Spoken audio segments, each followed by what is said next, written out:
Have you ever found yourself in a situation where you really wanted something specific to happen? Oh, definitely. Like maybe a big project, needing it to land, or hitting a personal goal? Yeah. Or even just hoping a difficult conversation goes a certain way. Exactly. And have you noticed the more you feel that intense need for it, Mm-hmm. the more complicated or, I don't know, tense it seems to become, almost like it slips away? It's a very common feeling that internal pressure builds up, Or maybe you're familiar with those nagging voices in your mind. the ones that predict disaster. Yes. Always spinning worst case scenarios, telling you everything that could possibly go wrong. Yeah. Well, today we're actually doing a deep dive into exactly that dynamic. It's fascinating, really. We all feel that pressure, but often we don't quite realize the subtle but really powerful difference in how we mentally approach things we want. So this deep dive is all about exploring how our internal state, you could call it our energetic state, around what we want can either, well, push it away or actually draw it towards us. Okay. And we want to help you recognize that state in yourself and, importantly, figure out how to shift it. So, our mission today is to unpack that critical difference, what our sources are calling need versus desire, Mhm. and look at how those internal narratives, those voices, play a huge role, and then hopefully give you some practical strategies. Yeah, some tools to navigate those inner voices more effectively Exactly. Moving from that tension and resistance. towards more of an open attraction and, well, ease. Okay, so let's unpack this first bit then. The insights we looked at suggest these voices in your mind. They seem to have two main strategies. What are they? Their whole game plan seems to be about getting you focused on the past or getting you focused on the future. Right. Anywhere but now. Okay, that makes sense. And how do they do it? Well, they start spinning all these potential calamities, right? Right. Often using evidence, quote unquote, from things that happened before. Right, that remember when voice. Exactly. Remember that time this awful thing happened? Well, it's definitely going to happen again. That kind of thing. Yeah, yeah. Very familiar. But here's the kicker. According to the material, the only place those past failures or future disasters actually exist is as pictures or movies, voices or dialogues in your mind. They aren't real in the right now. They're just mental constructs, Yeah. not your present reality. Exactly. And this connects directly to the bigger picture. Our current internal state, that kind of vibrational signature we're putting out right now, Okay. it gets heavily flavored by these mixed energies, these anxieties from those past stories and future worries. So you're sort of broadcasting this mixed signal. Precisely. Yeah. And then you get caught in this loop, right? You're thinking, see, I knew it. It happened just like I worried it would. Yeah, the self-fulfilling prophecy feeling. But we often miss the why.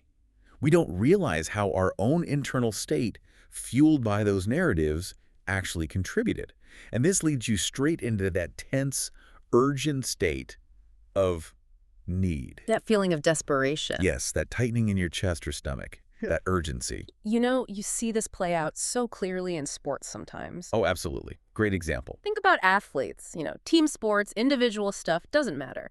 When someone gets into that really intense state where they have to win, they need this point, they need this victory, Pressure mounts. the harder they lean into that need, the more it seems to throw them off their game. You can almost see them tense up, making mistakes they wouldn't normally make. Exactly. Their natural flow just evaporates, and often they end up getting the exact opposite result they needed, fumbling right at the crucial moment. Yeah.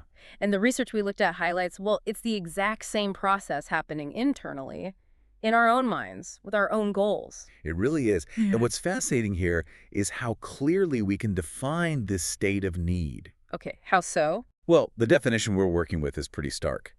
Need is essentially the conviction that if I don't achieve this, if I don't manifest this, if I don't have this thing, then something undesired, something bad is going to happen. Ah, okay. There's a consequence attached. Exactly. The formula is simple. If I don't get X, something bad happens. Why? And that right there immediately puts you in an energetic state of resisting what you don't want. So all your energy is going into pushing against that potential negative outcome. Precisely. And that push creates this very specific internal tension. It's like constantly bracing for impact.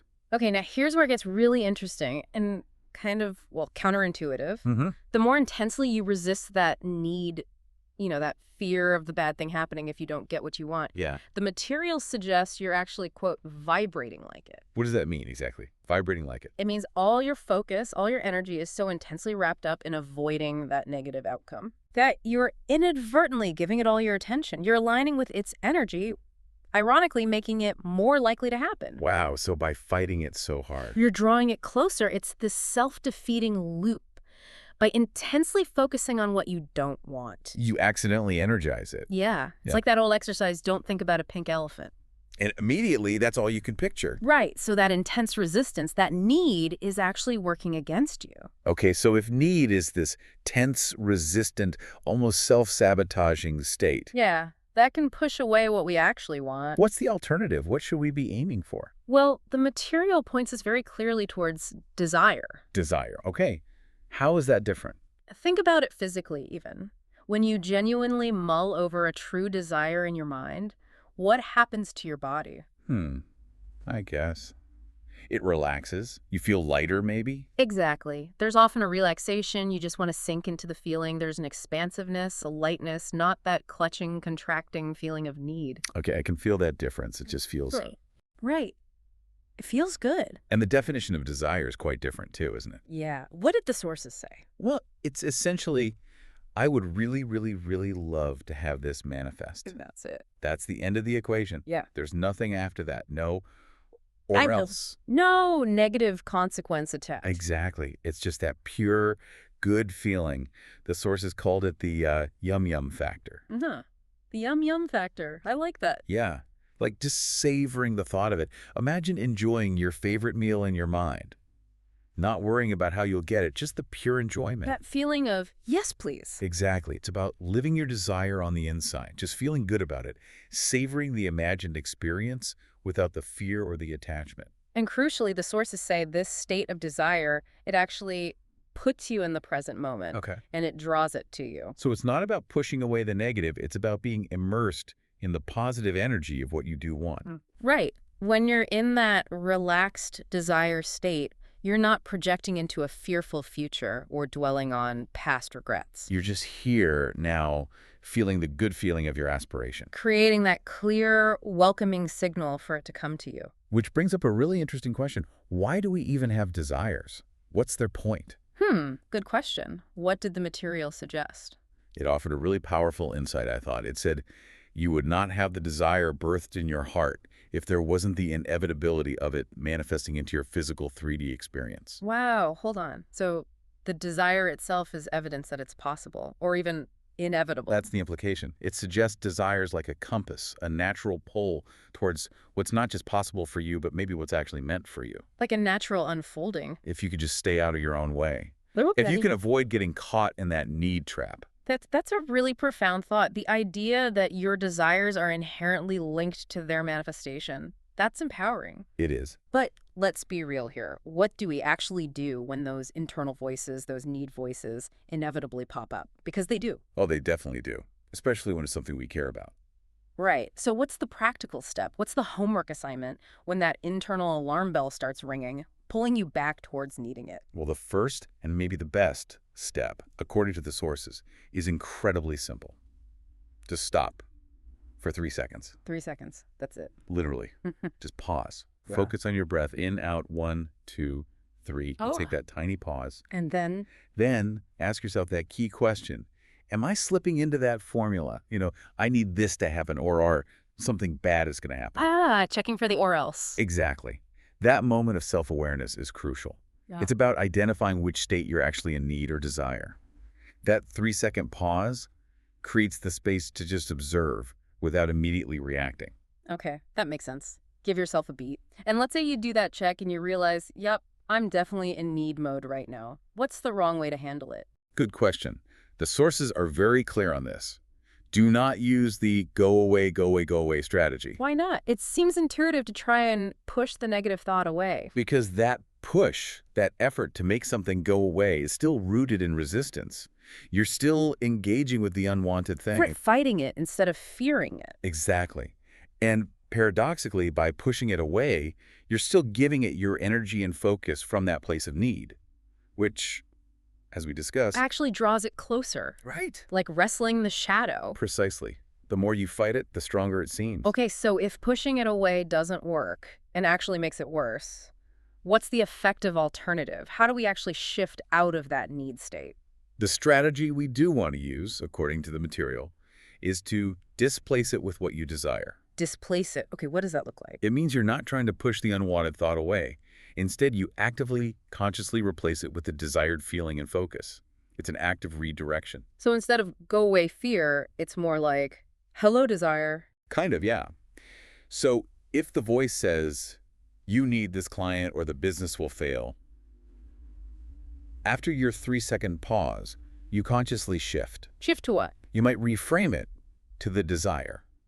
I would love to attract ideal clients who value my work, and this client feels like a wonderful potential fit. See the difference? No, or else. Ah, okay. Focusing purely on the positive outcome, the desired feeling. Exactly. And there are techniques to help with this. Yeah. Simple breathing exercises are mentioned as a go-to. Just focusing on the breath again. Yeah, it grounds you in the present. Or even practices the source calls running energy. Like Reiki or something similar? Sort of, yeah.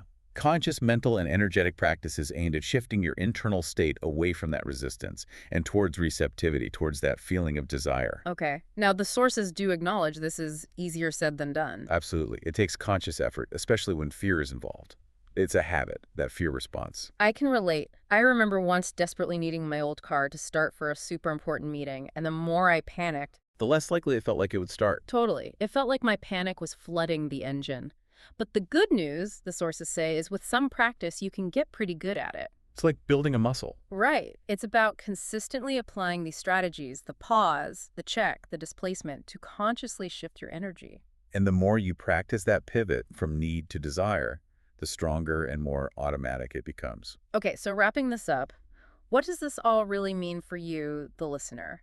This deep dive has shown us this really profound difference, hasn't it? Yeah, between need, which creates tension, resistance, and ironically seems to attract the very things we don't want. And desire, Mm. which is this relaxed present state that feels good and actually helps draw what you truly love towards you. Recognizing which state you're operating from and having these strategies to consciously shift, that can be a real game changer. Absolutely. It changes how you approach goals, challenges, everything. And it really highlights that bigger picture again. Remember that statement. You wouldn't have the desire if its manifestation wasn't inevitable. Yeah, that's powerful. The material notes that sometimes there's just a little bit of sparring involved sometimes to expedite that. Sparring, meaning dealing with these internal voices. Exactly. It's about consciously engaging with your inner world. Understanding that the internal resistance, that state of need, is often the real obstacle, not the external world. So here's something for you to reflect on. Think about something you're currently working towards, something you really want. Can you maybe identify any underlying need energy around it? Even a subtle fear about what might happen if it doesn't come through? That little or else lurking in the background? Yeah. Now imagine, what would it feel like if you could truly shift that energy entirely to pure desire? Just that relaxed, yum-yum factor enjoyment of the idea. Exactly, without any attached fear. How might that simple conscious shift in your internal perspective open up completely new possibilities for you right now? How might it change how you feel about the goal, and maybe even how you move towards it? Something to think about.